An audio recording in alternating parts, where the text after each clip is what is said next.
Bonjour à vous et merci de regarder cette vidéo. Je suis Johan Griffin du blog agi-maintenant.com.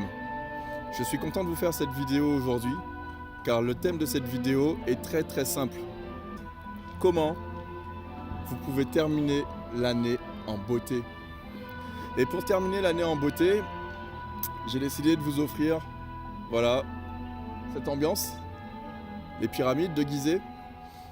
Ce sont des pyramides qui sont là depuis déjà des milliers d'années. Et si j'ai choisi ce site, c'est qu'en fait, je me rends compte que la vie, pour la réussir, il faut se baser sur des principes qui sont tout aussi durables que ces pyramides que nous avons juste là. La seule chose qu'il faut retenir, c'est qu'il y a un moyen, en tout cas, chaque année, de s'améliorer petit à petit. Alors, terminer cette année en beauté, on ne va pas faire de mystère, tourner autour du pot. Ça va être très simple. Pour terminer l'année en beauté, il va falloir que chacun s'investisse, prenne un instant. Ça peut prendre un jour, ça peut prendre une semaine. Tiens, voilà, nous sommes sur la dernière semaine de l'année. Et c'est pas parce que vous ne l'avez pas fait sur la dernière semaine de l'année que ça veut dire que tout est perdu. Vous pouvez le faire aussi au début d'une année. Eh bien, afin de réussir justement ce bilan d'année, il va falloir prendre en compte les 7 domaines de vie. Ces 7 domaines de vie sont donc du coup l'éducation, donc son éducation personnelle, les finances, les loisirs, la vie professionnelle, la santé, la spiritualité et la vie sociale. Alors c'est simple en fait, pour ma part, comment je m'y prends, c'est que chaque année je me fixe des objectifs dans ces 7 domaines de vie et qu'à chaque fois je cherche à améliorer mon accomplissement personnel au bout de l'année. C'est-à-dire que je fais un bilan et je vois à quel point je me suis avancé par rapport à mes objectifs personnels.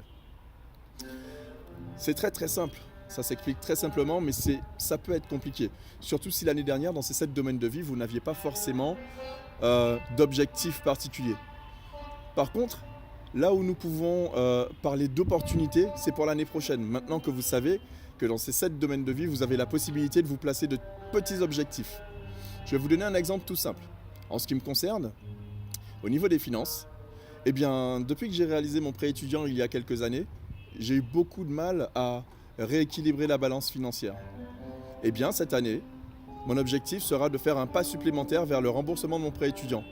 Puisqu'en fait, on ne vous explique pas forcément, si vous n'avez pas cette culture, la technique du remboursement d'un prêt ou quelles sont les différentes méthodes que vous pouvez employer pour ça. Mais ce n'est pas parce qu'on ne vous l'explique pas que vous n'avez pas le droit d'aller chercher la connaissance.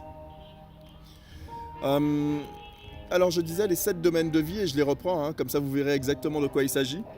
L'éducation, les finances, les loisirs, le professionnel, la santé, le social et la spiritualité.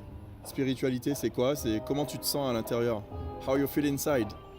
Et ça, c'est vraiment important de prendre ça en compte puisque dans tous les cas, ces 7 domaines de vie, vous les aurez toujours, à quel que soit le moment de votre vie.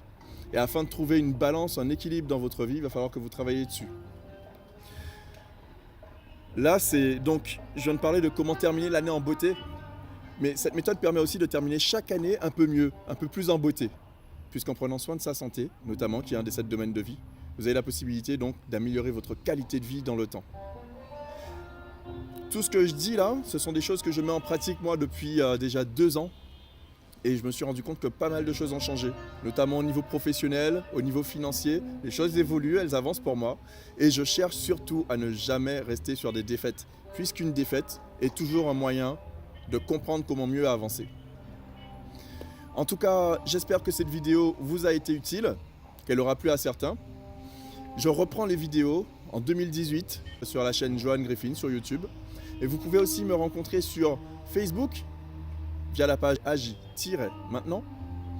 Vous pouvez aussi aller sur le blog www.agi-maintenant.com. D'ailleurs, à ce propos, juste en bas de la vidéo, je vais vous demander de laisser un commentaire si cette vidéo vous a inspiré. Je vais vous demander de mettre un like, de faire un commentaire et de partager ça un maximum, puisqu'il y a certainement des personnes qui, jusqu'au mois de février, mars, chercheront encore un moyen d'atteindre des objectifs dans les domaines de vie. Aussi simple que ça. Merci en tout cas d'avoir regardé cette vidéo. C'est avec plaisir que je vous la fais. Je vous souhaite une excellente fin d'année Et je vous dis à 2018. Salut!